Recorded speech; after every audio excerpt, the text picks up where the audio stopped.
10 minutes later than advertised, tonight's movie My Father the Hero starts at 10:20. But now in 1 it's time for the 9 o'clock news with Eileen Dunn.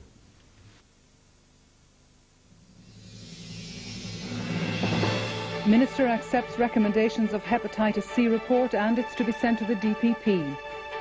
Court says Catherine Nevin can't dispose of her murdered husband's assets. Seahorse arrested as investigation into Sunday's collision continues. And the residents of Ballymun look forward to life after the flats.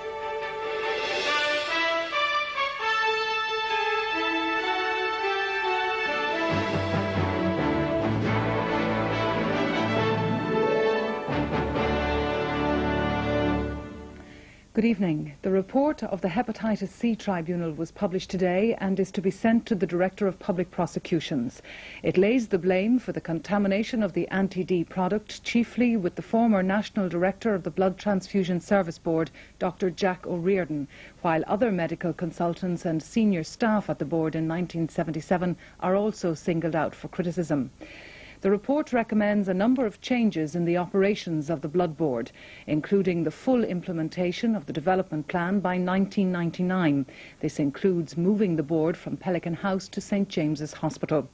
Tighter monitoring of the BTSB to be overseen by the Medicines Board, and a legal requirement on staff and doctors to report abnormal reactions to transfusions.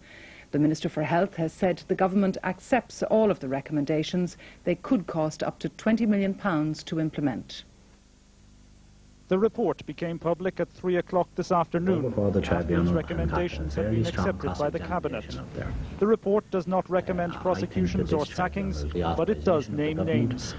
It says the major cause of the infection was the unethical use of plasma from patient X in 1977. At that time, Dr. Jack O'Riordan was the National Director of the BTSB, and the report says he bears the major responsibility for the infection. It says he refused to recognise the consequences of the problems with patient X's plasma. He was also criticised for not revealing the extent of his knowledge of the events to the tribunal. Dr. Terry Walsh was also involved in the 1977 events, but was the most junior of the consultants dealing with patient X. But he was involved in donor selection and using patient X. The report accuses him of an important neglect of duty in failing to urge that patient X's plasma shouldn't be used.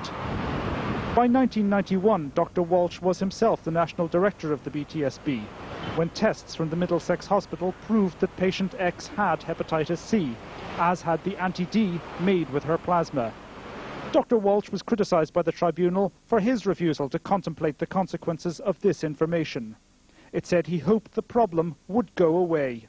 It wasn't until 1994 that the information was acted on.